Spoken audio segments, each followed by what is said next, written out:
Hello YouTube, my name is Elizabeth and welcome back to the Owlery. Thank you so much for joining me. Today's video is going to be all about my favorite dystopians.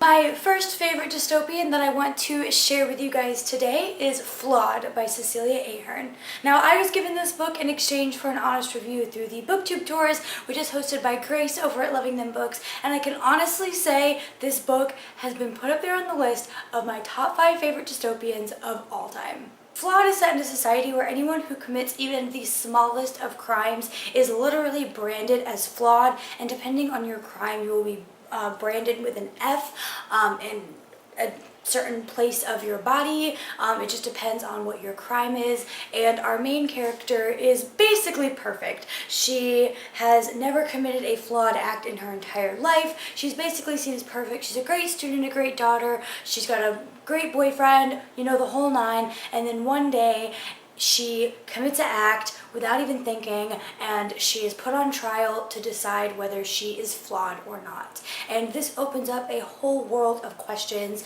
and she is introduced to different people who are not a fan of the flawed society, and she's just opened up to a completely different world than she's been exposed to her entire life. Now, I love Flawed, number one, because of the main reason is because their society is so much similar to ours. It's scary. Like, it could be set in modern day, and then the way that regular people treat people who are branded as flawed is very reminiscent of the race wars that are kind of going on in our country right now, and how much racism is shown towards blacks and Hispanics and Asians and just Middle Easterns and everybody who is not white, basically.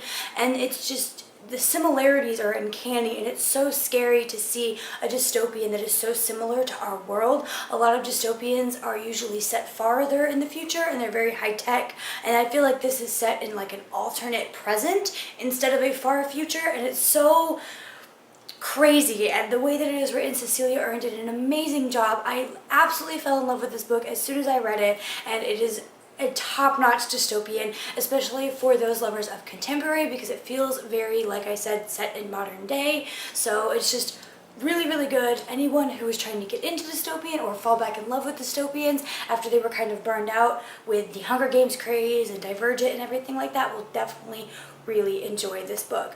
Now, because this is a BookTube Tours books, there of course is a giveaway, so I'm so excited to let you guys have a chance to win Flawed by Cecelia Ahern. If you go down in the description, you will see a link to the giveaway where you can try and win a copy of this, so definitely please do that, because this was an amazing book, and I do not have the physical copy with me here at the moment because I actually got an ebook copy, but the physical book is gorgeous. It has like this see-through dust jacket, and it's just so beautiful. Definitely go and try to win yourself a copy. Now to my other favorite dystopians.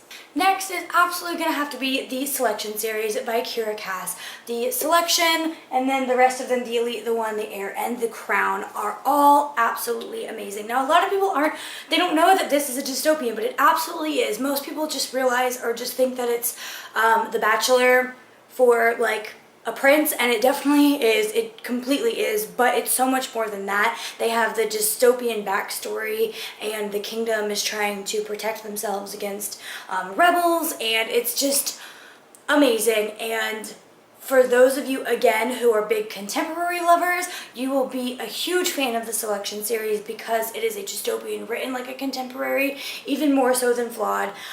You will fall in love with America and Maxon and all the other characters in this series, and like the Selection is literally everyone's guilty pleasure. Like, you are reading it and you're like, this isn't the best writing, but I just have to read the story. I have to know what happens next. I have to know who Maxon chooses and what happens to America, and just you need to know all of the things. And so it's crazy how Kiera Cass wrote such an amazing story.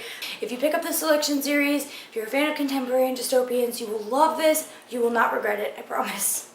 Red Queen by Victoria Aveyard is a fabulous dystopian. You don't really notice at first that it's a dystopia, but Victoria Aveyard came out and said that this is the future of America, and there are cities in the Red Queen world, like Delphi is the future of Philadelphia, and I don't remember the other ones at the moment, but It reads very much like a fantasy, but it is definitely a dystopian. So any fantasy lovers out there who want to read dystopians, I would definitely try this one first because it is so good. This is about a girl, I don't remember her name.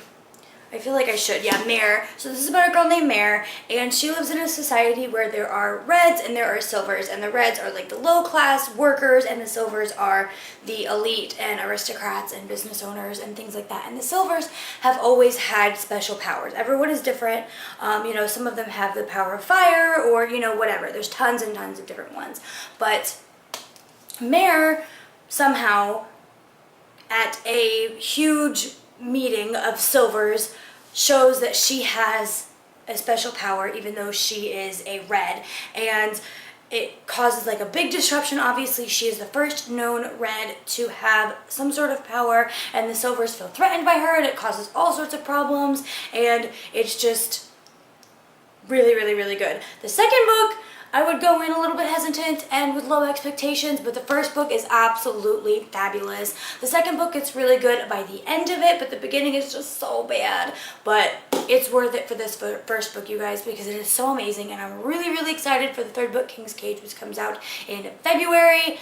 I love this series. My fourth favorite dystopian of all time is going to be a complete cop-out answer, but it literally is just amazing, and it is the Hunger Games series by Suzanne Collins. Now, if you guys have seen the movie and you're just like, that's okay, I don't need to read the book. Like, have you ever seen the meme on Facebook where it was like a little iceberg and it said this is the movie, and then the huge iceberg that's underneath the water, this is the book? It's so true with the Hunger Games series. There are so many things that you're missing that just make this world so much better, and you're able to really analyze the characters and the plot and really what's going on underneath the surface. Suzanne Collins did an amazing job of relating themes, and I'm not an English major, so I have no idea what the words and things are for this series, but it is so good. Like Hunger Games, like Harry Potter level, you guys. Like, it's, if you understand what I'm saying.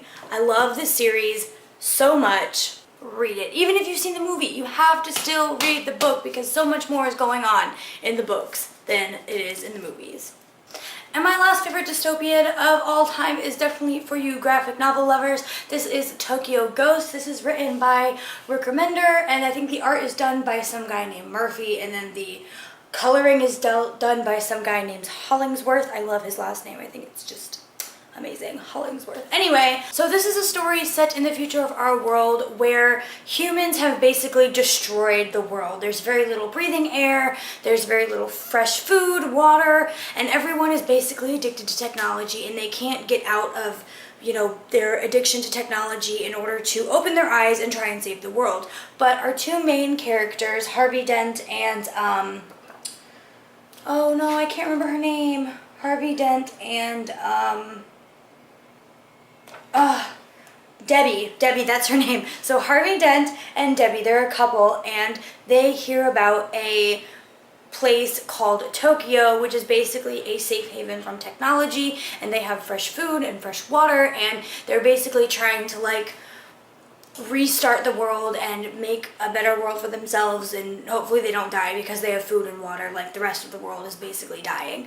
So Harvey and Debbie try and find this city of Tokyo, and it's their story, and their romance is beautiful, and it's so interesting to see, you know, the level of addiction that these characters have with technology. And Harvey in particularly, there is a specific kind of drug basically that are these little like technology nanobots, and you can inject them into your system, and it basically keeps you connected to the internet all day long, and it's like heroin, like injecting heroin. It's so addicting. And Harvey Dent is very addicted to this technology, and he's trying to get over it, and Debbie is trying to like pull him out of this addiction. And that whole storyline I just think is the most gorgeous romance. They have like the most awesome relationship, how much they love each other, because Harvey is trying to beat this addiction for her, and she's still there for him no matter how many times he falls back into the addiction, and they're trying to, you know, make better lives for themselves and get to the safe haven of Tokyo. And